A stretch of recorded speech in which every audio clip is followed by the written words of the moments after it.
अभी बात करते करते एक बात छूट गई थी, हमारे मित्र ने उन्होंने याद दिलाया कि बात ठीक है कि केवल 20 लोग कैंडिडेट खड़े हुए हैं। अब तो प्रोसेस खत्म हो चुका है, नॉमिनेशन का प्रोसेस खत्म हो चुका, नाम वापसी का प्रोसेस खत्म हो चुका। अब तो केवल जो कैंडिडेट खड़े हो चुके हैं उन्हीं में से चुनाव होना है। 20 लोग खड़े हुए हैं, कम है लेकिन खड़े हुए हैं 20 लोग, लेकिन बाकी लोग जो हैं उन सब लोगों को इस पूरे प्रोसेस में एक्टिवली पार्टिसिपेट करना चाहिए और बहुत जोरदारी से पार्टिसिपेट करना चाहिए।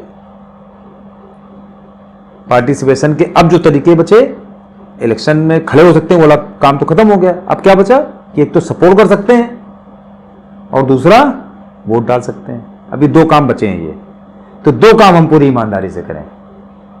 जो भी हमको अच्छा लग रहा है 20 में से, जो भी प्रत्याशी हमको अच्छा लग रहा है, हम करें 20 अच्छा लग रहे हैं तो भी, नहीं अच्छे लग रहे हैं 20 तो अगली बार देखना भाई, अगली बार प्रयास करना कि आप अच्छे बन के आना और खड़े होना उसमें। लेकिन इस बार 20 लोग खड़े हुए हैं, उनमें से जो आपको अच्छा लग रहा है उसको आप सपोर्ट करिए। नहीं किसी की सपोर्ट कर सकते हैं तो लोगों को कम से कम वोट देने के लिए प्रेरित करिए कि ज़्यादा से ज़्यादा वोट दें।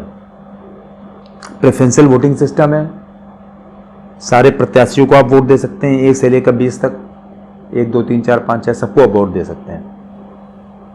और जब आप सारे प्रेफरेंसेस यूज करेंगे तो आपको लगेगा कि हाँ हमारा वोट खराब नहीं गया है, हमारा वोट वेस्ट नहीं गया है, हमारे किसी न किसी प्रेफरेंस का आदमी इलेक्ट होके आया है।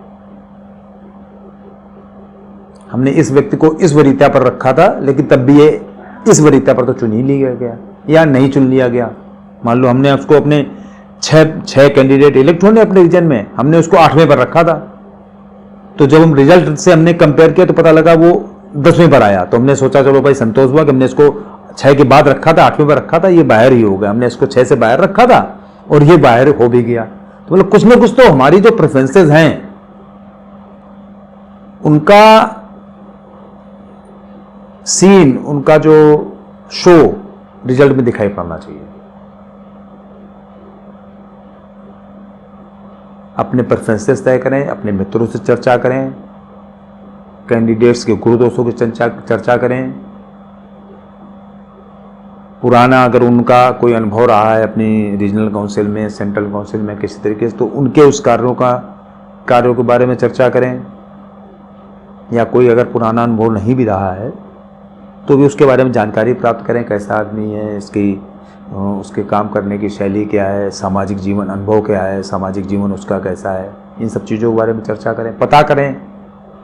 और इन सब को करने के बाद एक निर्णय बनाएं अपना स्वयं का, अपने प्रेफरेंसेस तय करें कि किस हमको प्रत्याशी को कौन सा प्रेफरेंस देना है, पहले से तय कर लें, नोट कर लें अपने पास चाहे तो, कि एक अपना सीक्वेंस बना कर रख लिया कि इस प्रत्याशी को हमें इस सीक्वेंस पर रखना है, वो जेब में रख लिया अपना वोट जाते जब देने जा रहे हैं तब,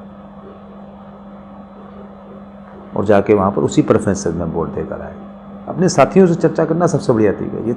ये तो बिल्कुल उसको उत्सव की तरह लेना चाहिए। जैसे अपना जो लोकसभा के और विधानसभा के चुनाव होते हैं उसमें कहा जाता है कि लोकतंत्र का उत्सव है, तो वैसे ही अपने इंस्टीट्यूट का ये लोकतंत्र का उत्सव है।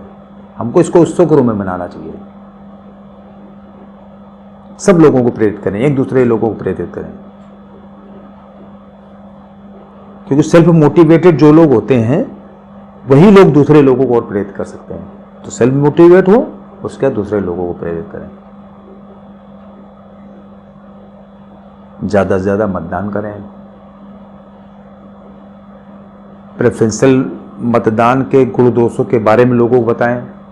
लोगों को कम से कम ये बताएं कि अगर हम अपने फर्स्ट प्रेफरेंशियल वोट को यूटिलाइज करने के बाद second, third, fourth, fifth, six किसी को देते भी हैं तो उससे फर्स्ट वाले का कोई नुकसान नहीं हो रहा होता है।